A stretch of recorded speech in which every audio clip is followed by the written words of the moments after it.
যেগুলো বললো এগুলো কোনোটাই অসত্য, আমরা এগুলো জানি। আমরা আন্দোলন যবে থেকে শুরু করেছি তবে থেকে এগুলো দেখছি। বহু জায়গায়, পশ্চিমবঙ্গের বিভিন্ন জায়গায় আমি ঘুরেছি, দেখেছি। অনেক জায়গায় মানুষ রাতে ঠিক মতো ঘুমাতে পারে না। অনেক জায়গায় মানুষ হিন্দুদের জিজিয়া ট্যাক্স, জিজিয়া কর দিতে হয়। এসব জায়গায় ঘুরেছি। বলতে পারেন সুন্দরবনের একেবারে দুর্গম দ্বীপ থেকে শুরু করে দক্ষিণে বাঁকুড়া, পুরুলিয়া, এসব জায়গায়ও আমি ঘুরেছি। আর সীমান্তে তো কোনো কথাই নেই। সীমান্তে বহু জায়গায় ঘুরেছি, বহু এলাকা দেখেছি। একেবারে জলঙ্গি তলঙ্গি সাগরপাড়া থেকে শুরু করে এদিকে আপনার গঙ্গা টঙ্গা, যোগেরগঞ্জ, তারপর সুন্দরবন এলাকায় ঝিঙেখালি বর্ডার পর্যন্ত আমি গিয়েছি। সেটা একটা সময় ছিল, বয়স অল্প ছিল, দমও বেশি ছিল, ছুটে বেরিয়েছে। হিন্দুদের জন্য অনেকেই কাজ করছে, অনেক সংগঠনে কাজ করছে, কিন্তু কাজ যেটা হচ্ছে সেটা যে একেবারে মূল্যহীন তা নয়। হিন্দু আগের তুলনায় জেগেছে, হিন্দু আগের তুলনায় অনেকটাই সংঘবদ্ধ হয়েছে। আমরা যখন শিয়ালদা স্টেশনে প্রতি শুক্রবারে মিটিং করতাম, সিপিএমের লোকেরা আমাদের ধরে কলার ধরে টেনে মারধর করে কলার শার্ট পাঞ্জাবি করে দিত, মাইকের চোখ খুলে নিয়ে চলে যেত, মাইকের আপনার কি বলে মেশিনপত্র তুলে নিয়ে চলে যেত। এবার আমরা নিজেরাই সাক্ষী। আজকে আর সে কাল নেই। সিপিএম ভোগে চলে গেছে। সিপিএম আর পশ্চিমবাংলায় ফিরবে না। এখন ধীরে ধীরে সিপিএম এর ক্ষয় যেটা শুরু হয়েছে, ক্ষয় চলতেই থাকে। কমিউনিজম পশ্চিমবঙ্গ থেকে একবারে নিশ্চিহ্ন হয়ে যাবে আগামী। শুনুন, ধর্মের একটা জোর আছে, এটা অস্বীকার করার উপায় নেই। সেটা কেউ মানুক না মানুক তা না, ধর্মের জোর আছে। ধর্মের জোর মানুষের ভিতর আছে। বেদে খুব একটা সুন্দর শ্লোক আছে, সর্বং খলিদং ব্রহ্ম, সর্বং খলিদং ব্রহ্ম, সর্বজীবের মধ্যে ব্রহ্ম বিরাজিত। আমি যদি সেই ব্রহ্মকে জাগ্রত না করতে পারি তাহলে সবই কাজ করলাম। সর্বজীবের মধ্যে, পশু পাখি কীট পতঙ্গ সবার মধ্যে ব্রহ্ম। সব রোগে দেখেননি, আগে গ্রামে গঞ্জে চিকিৎসা করতে গেলে পেটের অসুখ হয়েছে, লাল মিক্সার, ডাক্তারবাবুরা এরকম দাগ কেটে নিতে বোতলে গায়ে লাগিয়ে জ্বর হয়েছে, লাল মিক্সার। হ্যাঁ, রোগটা তো তৈরি করেছি আমরা, মুসলমানদের জন্য দায়ী নয়, খ্রিস্টানের জন্য দায়ী আমরা। আমরা আমাদের ঐক্যবদ্ধতা নেই। আমি দক্ষিণ দিনাজপুরে আমার একটা রিলেটিভের বাড়ি গেছি, নাতনের বাড়ি। হঠাৎ করে সে বলছে, দাদু চলো। কোথায়?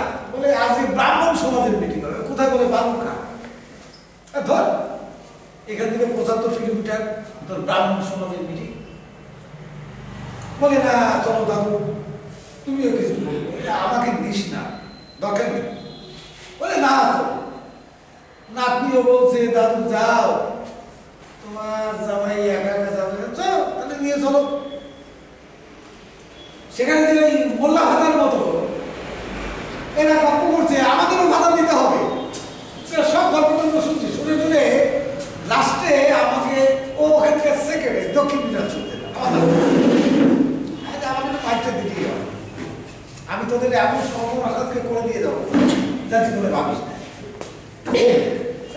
আমাকে দিল, আমাকে দেওয়ার পরে সবাইকে প্রণাম জানিয়ে আমি বললাম, আপনাদের এই যে ভাতা দেবে কেন? আপনারা এই যে 500-700 ব্রাহ্মণ একত্রিত হয়েছে, আপনারা ভাতা চাইছেন, ভাতা দেওয়ার কারণ কি বলুন তো? মোল্লাদের ভাতা দিচ্ছে।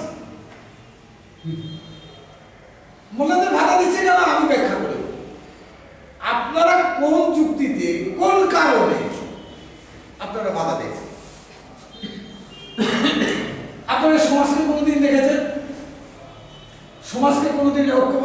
চেষ্টা করেছেন? একটা ঝুড়ি নিয়ে গেলেন, বড়তলা একটা ছাতা নিয়ে গেলেন, এতে কর্মপুরুষের ফুল ছয় দিয়ে দাও, পাশ থেকে দক্ষিণা একটি চাল। যত রকম সমাজের মধ্যে বিভক্তিকরণ করা যায় আপনারা করেছেন।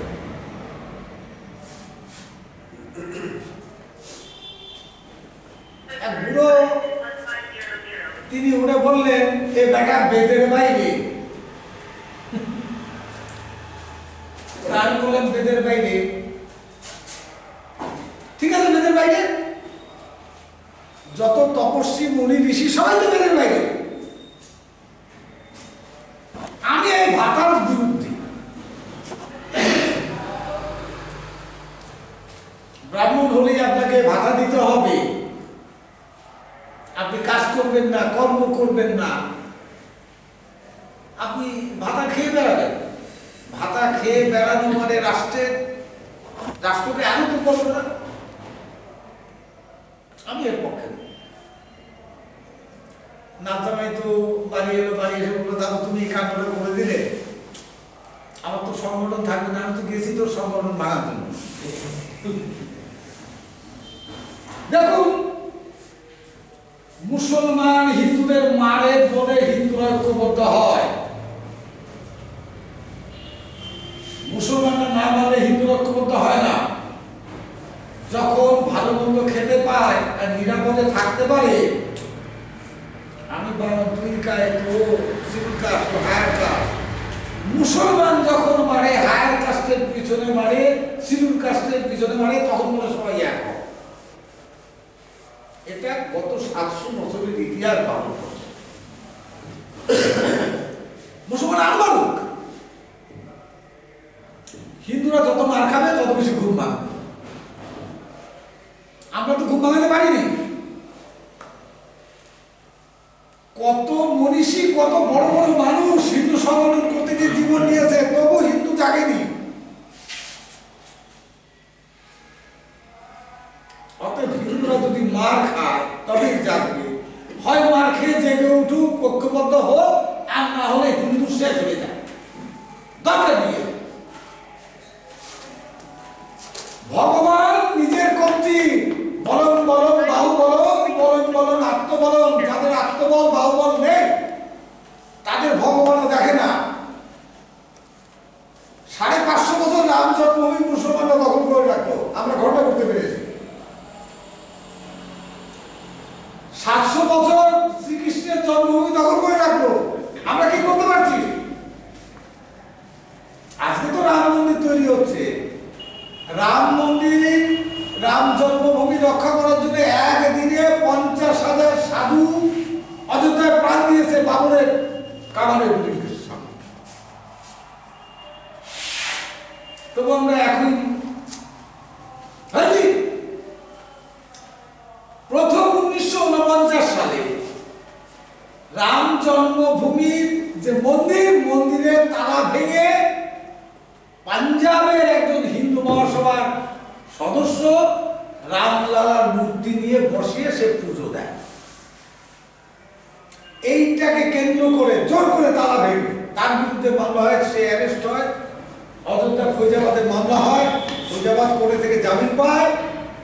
সেই মামলা গড়াতে এলাহাবাদ কোর্ট, তারপর সুপ্রিম কোর্ট।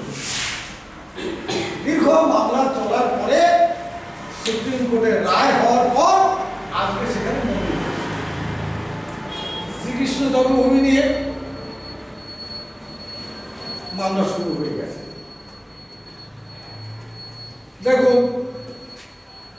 ইসলাম বিধর্মী মতবাদ, আমাদের দেশীয় মতবাদ।